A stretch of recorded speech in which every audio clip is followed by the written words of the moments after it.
important, the Occupy Oakland movement? Yes. Yes.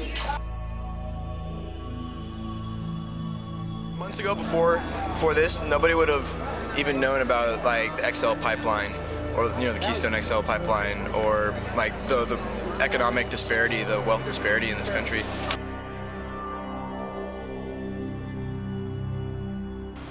It has changed from its original purpose. I feel like the Occupy movement started out as a change to where they wanted to progress to actually having people being paid in the positions that they're having instead of not being paid, and it's turned from a movement for jobs and income to a protest about anger and aggression and peaceful protesters and police enforcement, and basically the way that they've gone about it. It's about getting the power of the corporations that can literally buy any official they want, because they can donate as much money as they can to any political campaign, and we don't really think that's fair. That the corporations that can donate millions and even billions of dollars have more authority in picking the president than we do.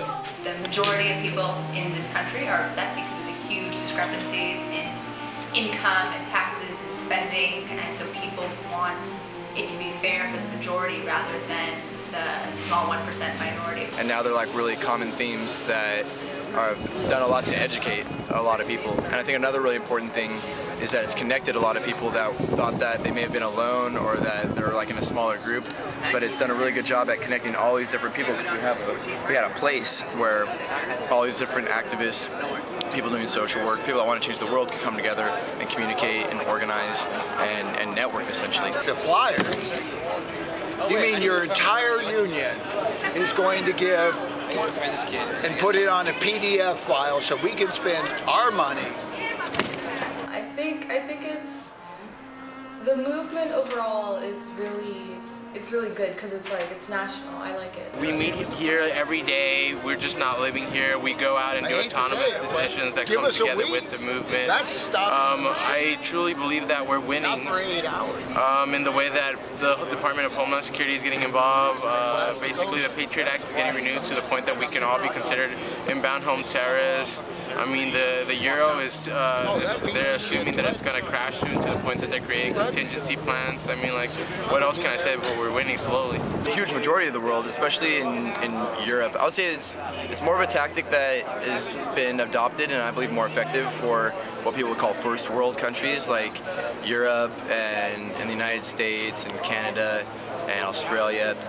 I don't know of too many places like in, say, Latin America or in Africa or in Asia where it's happening that much, or at least if there is, there's a media blockout on it. But I think that it appeals more because their situation in those other places where we actively exploit them to bring resources to the first world, their life, their situation is much more extreme, much more serious, whereas, they can't come out and do this kind of thing because they'll just get murdered. Whereas we have a little bit of political protection and privilege because we as consumers are needed to keep that exploitation going.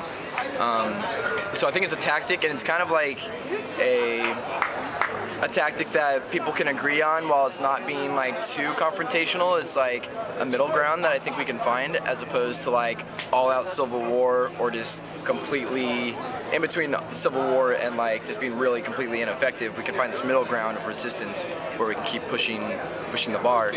Whereas in those other countries, they can't just pop up tents, they'll get shot. Like, they have to do much more serious or clandestine organizing in order to change their situation, to change their world. We're on 7 continents, so the issues that are happening in Oakland are happening all over the world because there's over 1,000 occupations on all 7 continents. It just makes you believe that every issue that we're fighting for, they're fighting for over there, across the ocean, even harder because our democracy, anyways. Okay, that's about it. Thank you.